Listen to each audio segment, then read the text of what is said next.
Kia ora, and welcome to another CarbonCurious Ask Me Anything webinar. Today we have Finn Ross from CarbonZ with us, and he's going to talk about investment with impact, CarbonZ's path to conservation. My name is Rowan Sprague. I'm a carbon forestry specialist at CarbonCrop. And again, Finn Ross from CarbonZ, who's the founder of CarbonZ, is with us. So welcome, Finn. Sure, Rowan. Good to be with you guys. Yeah. So if you have any questions today, please drop them in the Q&A section at the bottom of your Zoom screen. It's just that little Q&A button. And we'll get to those questions in our Q&A session at the end. And before I hand over to Finn, I'm just going to do a quick introduction to CarbonCrop. So at CarbonCrop, we know forests.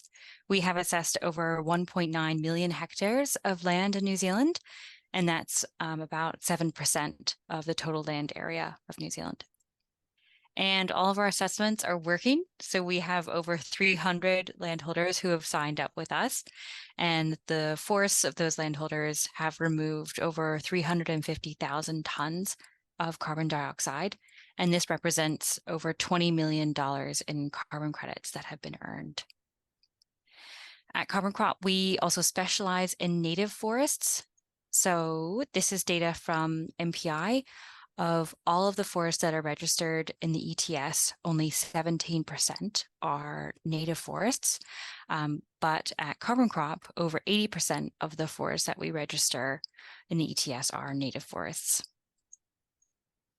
The other thing that we are working on is we are developing a platform to help connect all of the players in the carbon space, in particular looking at helping a bunch of landholders access the various carbon markets. So that's the compliance market, which is the ETS, but also the voluntary carbon market. But there's also a bunch of other people who are involved in the carbon market area. So forestry consultants, project developers, and we are looking at developing a platform to help provide the tools for everyone to better access these markets. So yeah, keep your eyes on this space and we'll be putting out announcements as we continue developing this. So I'll hand over to Finn now to talk about investment with impact. Thanks, Rowan. Good to be with you today. Same to all the attendees. Thanks for joining. So yeah, our biodiversity credit at CarbonZ. It's been a really exciting last couple of months. We launched our credit at the start of last month. Biodiversity credits have been, I guess, a bit of a buzzword in the sustainability sector globally for the last year especially, but over the last couple of years, there's been a lot of corporate interest in nature positive business strategy, and biodiversity credits have been, I guess, a big part of that for businesses, and a lot of interest from the corporate sector around the world in biodiversity credits as a way to enable nature positive outcomes in the future. But no one's really known what biodiversity credits are exactly in a New Zealand context and how they would work, given New Zealand has some really unique conservation challenges globally. I guess New Zealand, we pride ourselves on being a clean, green nation, but New Zealand has the highest rates of extinction of any country in the world, which I think is something a lot of people forget. So we're a bit of an outlier globally. We're a little bit similar to places like Hawaii and Australia, where we had really high rates of endemism, a lot of native species, but introduced mammals that were all through Asia and North America, South America, Africa. They were isolated from these islands and introduced cats, rats, mustelids, stoats, ferrets, had an absolutely devastating impact on New Zealand. So while we've got a really a large suite of complex, devastating conservation challenges in New Zealand, the solutions to our conservation challenges are actually quite simple, in that the number one action we can do to support biodiversity in New Zealand is pest control, followed by habitat restoration. But we know that pest control, stock exclusion, and supplement planting are the key actions to restore and protect biodiversity in New Zealand. So realizing that with our biodiversity credits, we were keen to build the credit out in a way that it was a really practical enabler for existing projects. So we've been looking at a lot of international carbon credits and looking at the trade-off between integrity globally of carbon credits and efficacy, which is something I think that's often really overlooked. What percentage of funds from the credit purchase is actually going towards impact? So we were really keen to make sure that our biodiversity credits were the funds to purchase our biodiversity credits were going as far to impact on the ground as possible. We'd seen a biodiversity credit in Australia. It was a $20 biodiversity credit, and only $2 of that 20 actually went towards conservation. So they had an 800% markup for the administration of the credit. And for us, we've set a goal to do a minimum of 90% efficacy. So 90% of the credit fund, the funds for the credit actually going towards impact, which is only a 10% markup, which is pretty different from some of the other biodiversity credit projects that we'd seen. So that's a quick bit of background on the biodiversity credit. And now I'll just talk briefly to how the credit works. So a couple of sort of key topics of conversation on how we support biodiversity credits is, do we pay for a biodiversity improvement or do we pay for a biodiversity outcome? So biodiversity credit could really represent anything that you've done to support biodiversity. There's no set formula internationally for biodiversity credits. There's no standardized methodology or set of principles for what a biodiversity credit is globally, although there's discussions on that underway at the moment. But it could really represent anything that you do to support biodiversity.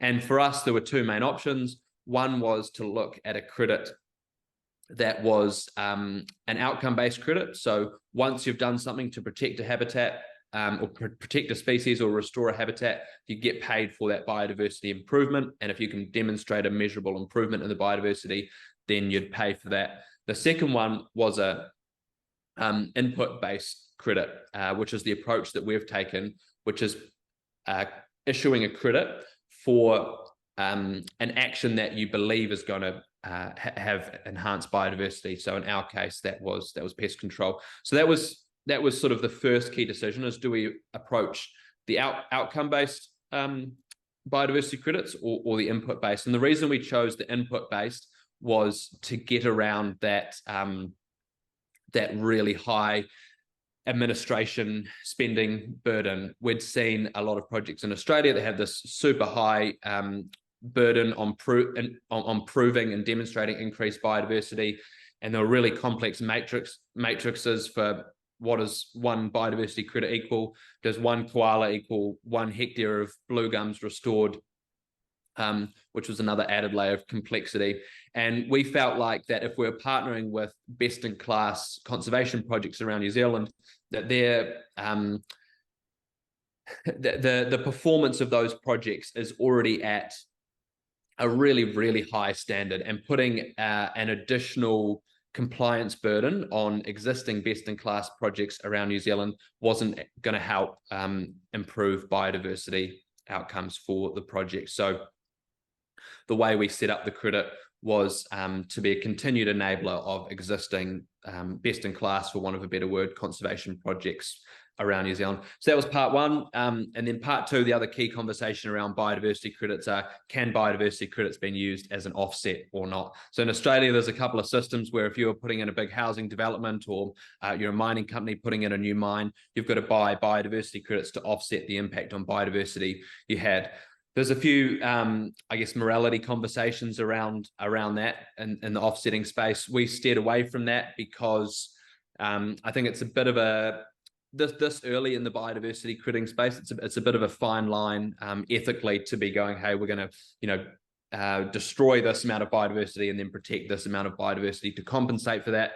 People might perceive that as being an enabler to allow companies to have an excuse to go out and inflict harm on biodiversity, which is something that none of us want. So the credit for us is essentially a philanthropic contribution. A business, individual, can make to improve biodiversity with an increased traceability and storytelling around the credit. So it's not an ownership of biodiversity.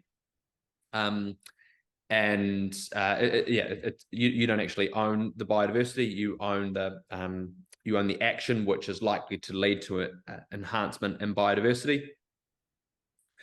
So the credits, how it works for our first credit, we've partnered with the Eastern Fair Link, which is a tangata whenua-led conservation project in Tairāwhiti, and each credit is for 100 meters of whio blue duck habitat protected. There's 3,000 breeding pairs left of whio in New Zealand, and so each credit represents one trap, which we've sort of compared to best-in-class science and DOC trapping procedures, and one trap protects 100 meters of streambed habitat for whio. The project's had really strong success in the last 3 years prior to us issuing credits for the projects.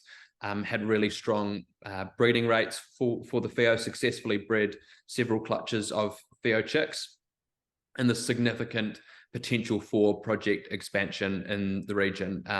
The credits are on private land and public land, and there's several landowners in the region who have indicated they're keen to be part of the scheme, where we know there's potential for whio habitat, but there's high rates of pests at the moment, and it's a type of funding that DOC, their funding is so limited. There's only so much they can do. They're sort of narrowing on a few specific projects.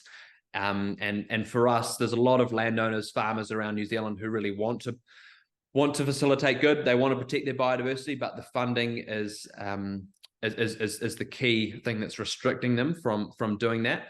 And so if we're able to equip landowners, farmers with the financial tool to restore biodiversity on their farms, that's a win-win, really. So yeah, the first project's been a success. We've had a good group of Kiwi companies come on board for the credits in the last couple of months, and we're next week actually launching our second credit with Southern Lake Sanctuary and AJ Hackett down in the South Island in the Makarora Valley for mohua protection. So super excited about that, and yeah, that's been the key sort of motivator behind the methodology, is a way to partner with existing charities around New Zealand who are doing amazing things in the conservation space, as a way to scale up their projects, improve transparency for donors around where their money is going to, and the impact that that's facilitating, so the methodology can be scalable around the country. So yeah, really excited for the next couple of months for the credit. We've been chatting to a lot of groups internationally about the credits as well. There's a bunch of different biodiversity credits popping up around the world. We're part of the International Biodiversity Credit Alliance, and really excited to see how this takes shapes. The methodology will evolve over time, but we're really confident that we've got a highly transparent, impact-led approach to get funds on the ground urgently. Some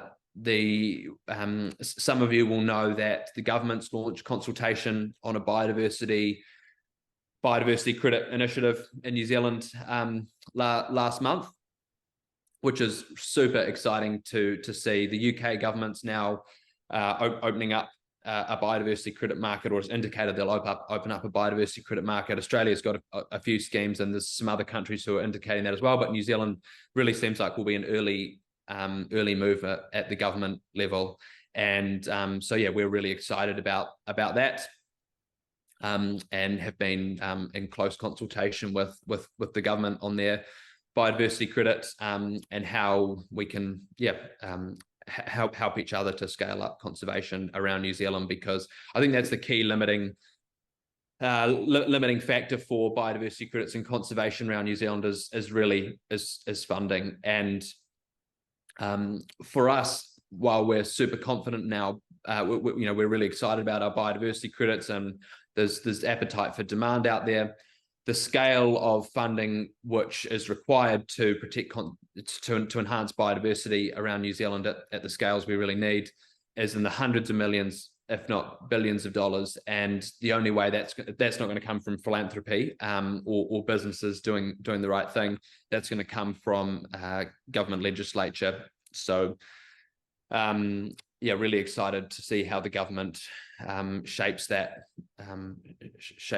consultation in the next couple of months.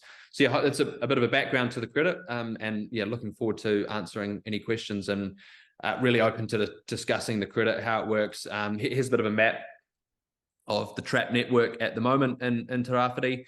It's in the upper reaches of the Waiweka Gorge, which, as I'm sure you'll all know, East Coast and Tairāwhiti suffered massive damage from cyclones earlier in the year, which is there's been this obviously urgent need to respond with funding for the human needs, but now the biodiversity in the region needs funding more than ever as well. It's a relatively resilient catchment given there was a lot of native forest, but still the region is sorely deprived of conservation funding. So yeah, thanks very much all, and looking forward to answering any questions. I'll hand it back to you, Rowan. Yeah, awesome. Thanks so much, Finn. This sounds really cool.